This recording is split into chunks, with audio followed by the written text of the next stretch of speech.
Carlos, gracias por invitarme. Siempre he sentido una curiosidad enorme por esos cerebros que hacen funcionar casi toda la tecnología que nos rodea, desde un reloj inteligente hasta un coche. Pero, sinceramente, me parece un mundo increíblemente complejo. ¿Por dónde se empieza? Hola Ana, es un placer tenerte aquí. Y créeme, esa sensación es normal. Estás hablando de los sistemas embebidos, y sí, son el corazón de la tecnología moderna, pero no son tan impenetrables como parecen. Precisamente para desmitificarlo, Francisco Prats ha diseñado este curso y hoy vamos a hacer un viaje muy detallado por todo lo que cubriremos. Genial, estoy lista. ¿Qué es lo primero que necesito saber para construir una base sólida? Empezaremos por el módulo 1, Fundamentos del mundo embebido. No podemos construir una casa sin cimientos. Aquí definiremos qué es un sistema embebido y veremos que interactúas con docenas de ellos cada día. Aclararemos la diferencia crucial entre un microprocesador, MPU, como el de un ordenador, y un microcontrolador, MCU, que integra CPU, memoria y periféricos en un solo chip, y que será nuestra herramienta principal. ¿Y qué hay de la electrónica pura y dura? Me asusta un poco el nivel de detalle. No tienes por qué. Lo abordaremos de forma muy práctica.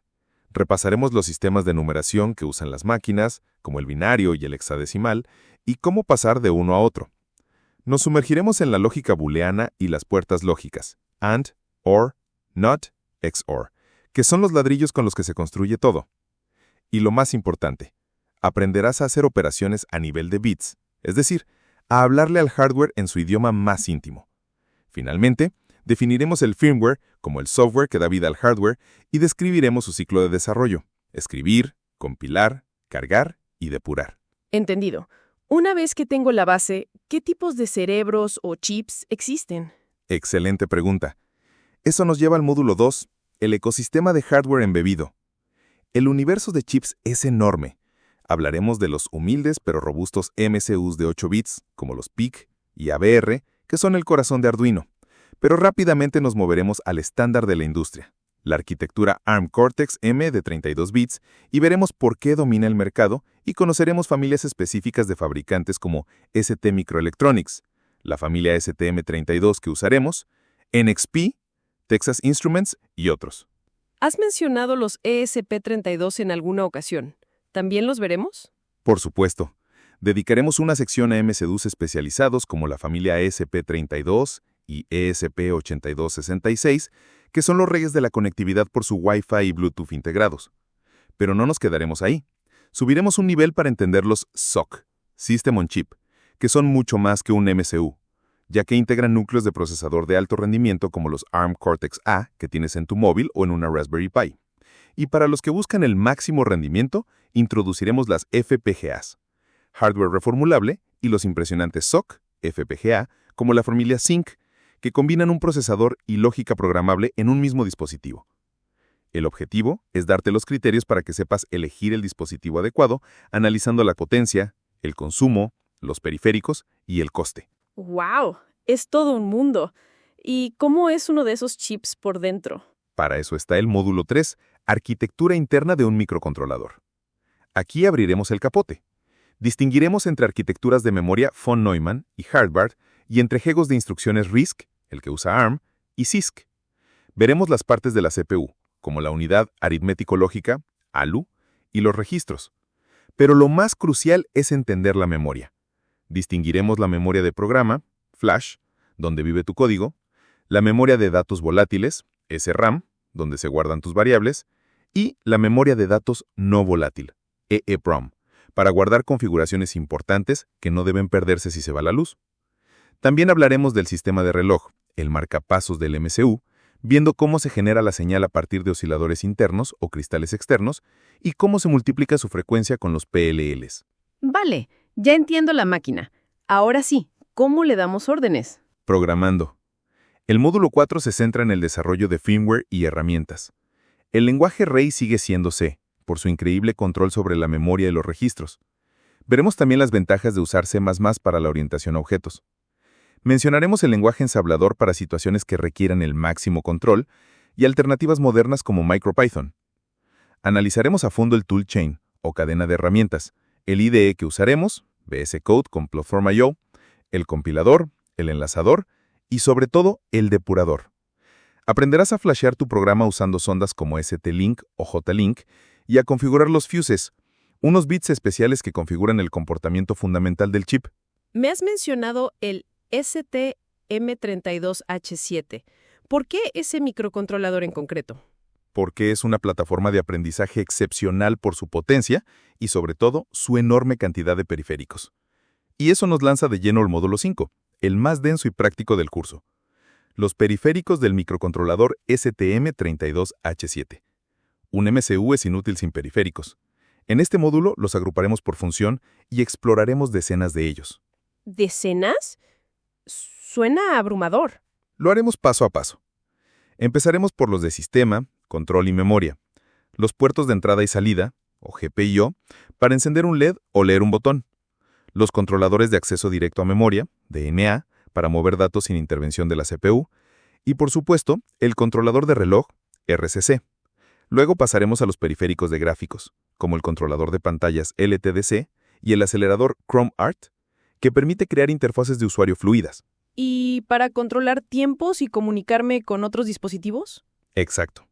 Estudiaremos la enorme variedad de timers, avanzados, de propósito general, básicos y de bajo consumo. Son esenciales para casi cualquier tarea. Veremos los watchdogs, que sirven para reiniciar el sistema si algo va mal. Y luego el gran bloque de interfaces de comunicación. Las clásicas como I2C para sensores, SPI para pantallas o memorias SD, y UART o USART para comunicación serie, pero también las más avanzadas como I3C, FDCAN para el mundo de la automoción, USB OTG y por supuesto el puerto Ethernet. Es increíble la cantidad de cosas que lleva un solo chip. Y aún hay más. Veremos interfaces para audio y video, como SAI, Serial Audio Interface, o la interfaz de cámara. Periféricos analógicos, como los conversores analógico-digital, ADC, para leer sensores como un LDR, y el sensor de temperatura interno. Y finalmente, los periféricos de seguridad y criptografía, como el generador de números aleatorios, RNG, y los aceleradores por hardware para algoritmos como AES, Hash o PKE, fundamentales para el IoT. Entendido. Con tantos periféricos funcionando, ¿cómo se gestiona todo a la vez? Leer un sensor, actualizar una pantalla y comunicarse por USB todo al mismo tiempo y sin que nada falle. Ah, la pregunta del millón. La respuesta es el módulo 6, Sistemas Operativos en Tiempo Real, RTOS. Cuando el clásico bucle infinito o superloop se queda corto, necesitamos un RTOS. Usaremos FreeRTOS, el estándar de facto. Te enseñaremos a pensar en términos de concurrencia. Hablaremos de qué es el determinismo, la diferencia entre tiempo real duro y blando, y cómo funciona un planificador, scheduler, expropiativo. Suena que es un cambio de mentalidad total en la programación. ¿Lo es?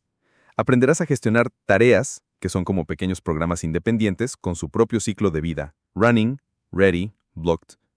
Y lo más importante, aprenderás a que esas tareas se comuniquen y sincronicen de forma segura, evitando el caos. Para ello dominaremos herramientas como las colas para pasar datos, los semáforos para señalizar eventos y gestionar recursos, y los mutex para proteger periféricos compartidos y evitar las temidas condiciones de carrea. También veremos el problema de la inversión de prioridad y cómo los mutex lo solucionen. Y exploraremos herramientas adicionales como los temporizadores por software y los grupos de eventos. Eso suena a un superpoder para programar. ¿Podremos aplicar todo esto? Sin duda. El módulo 7 es el proyecto final integrador. Construiremos una estación meteorológica inteligente. Este es el momento en que todas las piezas del puzzle se encajan. Usando una placa STM32 núcleo, un sensor de temperatura, presión y humedad BME280, una pantalla OLED, un sensor de luz LDR y pulsadores, lo montaremos todo. Seguiremos las fases. Primero, configurar el proyecto y hacer parpadear un LED. Después, comunicar por UART para depurar. Después, leer el sensor por I2C, mostrar los datos en la pantalla por SPI, leer el sensor de luz con el ADC, usar un GPIO para los pulsadores y un timer para gestionar los refrescos. Incluso propondremos expansiones, como añadirle conectividad Wi-Fi con un módulo ESP01 o guardar datos en una tarjeta SD. Me encanta la idea. Es muy práctico. Pero, ¿qué hay más allá del proyecto? ¿Qué necesita saber un profesional para trabajar en una empresa de automoción o de productos médicos? El mundo profesional exige rigor y estándares. El módulo 8 trata sobre normativas y estándares relevantes. Es fundamental. Introduciremos MISRA-C, un estándar de codificación para escribir código en C que sea seguro, fiable y mantenible. Daremos un vistazo a normativas de seguridad funcional críticas, explicando por qué existen, como la ISO 26262 para automoción, la IEC 61508 para el sector industrial o la DO 178C para aviónica. También cubriremos protocolos de comunicación industrial como CAN Bus y Modbus, y hablaremos de las certificaciones de producto como CE o FCC, relacionadas con la compatibilidad electromagnética. Además de eso, en el módulo 9 veremos habilidades complementarias indispensables. De nada sirve ser un genio programando si no eres capaz de abrir una hoja de datos, datasheet, de 2000 páginas y encontrar el bit de configuración que necesitas. Aprenderás a leer datasheets y manuales de referencia, también a interpretar esquemáticos, entendiendo la electrónica básica que rodea al MCU. Y por supuesto, cubriremos el control de versiones con Git, una herramienta absolutamente obligatoria para cualquier trabajo de desarrollo de software en el equipo. Para los sistemas más complejos, haremos una introducción al Linux embebido. ¿Y qué puertas profesionales abre todo este conocimiento? Muchísimas. El módulo 10 explora la industria y las oportunidades profesionales. Veremos los sectores que más demandan estos perfiles: automoción, IoT, aeroespacial y defensa, electrónica de consumo, equipamiento médico y automatización industrial. Describiremos los roles típicos: ingeniero de firmware, ingeniero de sistemas embebidos, arquitecto de software embebido. Te daremos pistas sobre las preguntas técnicas más comunes en una entrevista y hablaremos de la trayectoria profesional, de cómo se evoluciona de un puesto junior a senior, a líder de equipo y a arquitecto. Veo que no solo se trata de técnica, sino también de una forma de ser y de pensar. Has dado en el clavo. Por eso el módulo 11 se dedica a las cualidades personales y habilidades blandas. Aquí hablamos del ADN del ingeniero, la resolución de problemas, de la atención meticulosa al detalle, porque un bit fuera de lugar puede hacer que un sistema falle, de la paciencia y perseverancia, que son el arte de la depuración, y de la comunicación técnica efectiva para poder explicar lo complejo de forma sencilla a tus compañeros. Es un camino muy completo. ¿Y una vez terminado el curso? El aprendizaje en este campo nunca se detiene. El módulo 12 te dará recursos para el aprendizaje continuo. Te enseñaremos a tratar la documentación oficial de los fabricantes como tu fuente primaria de la verdad, a participar en comunidades y foros, y te daremos una lista de blogs, canales y libros de referencia. Y sobre todo, te animaremos a que sigas haciendo proyectos personales, que es la mejor herramienta para consolidar y ampliar lo que sabes. ¡Es increíble! Has conectado todos los puntos de una forma muy lógica y profunda. Me queda una última duda. ¿Cómo se ha creado un curso tan detallado? Me alegro de que lo preguntes, Ana, porque la metodología es algo de lo que Francisco Prat se siente muy orgulloso. Es un enfoque híbrido que une lo mejor de dos mundos. El proceso es el siguiente. 1. Recopilación humana. Primero, Francisco, con su experiencia en el sector, recopila y estructura toda la información fundamental, los manuales de referencia, las notas de aplicación y los conceptos clave. Después, un algoritmo de inteligencia artificial procesa todo este vasto volumen de datos para organizar el contenido, generar borradores iniciales de los guiones y sugerir ejemplos prácticos. A continuación, Francisco revisa, corrige y enriquece todo el material generado por la IA. Aquí es donde se añade el matiz, la experiencia del mundo real, y se asegura la calidad y precisión técnica. Una vez que el guión final está aprobado, se utilizan narradores de IA de alta calidad para grabar las lecciones, garantizando una claridad y consistencia perfectas. Y finalmente, el proceso no acaba ahí. Se monitorea constantemente los comentarios de los alumnos en los videos. Si se detectan errores, dudas recurrentes o áreas de mejora, se utilizan para retroalimentar el sistema y actualizar el contenido. Es fascinante. Usar la IA como una herramienta para potenciar el conocimiento humano. Carlos, muchísimas gracias.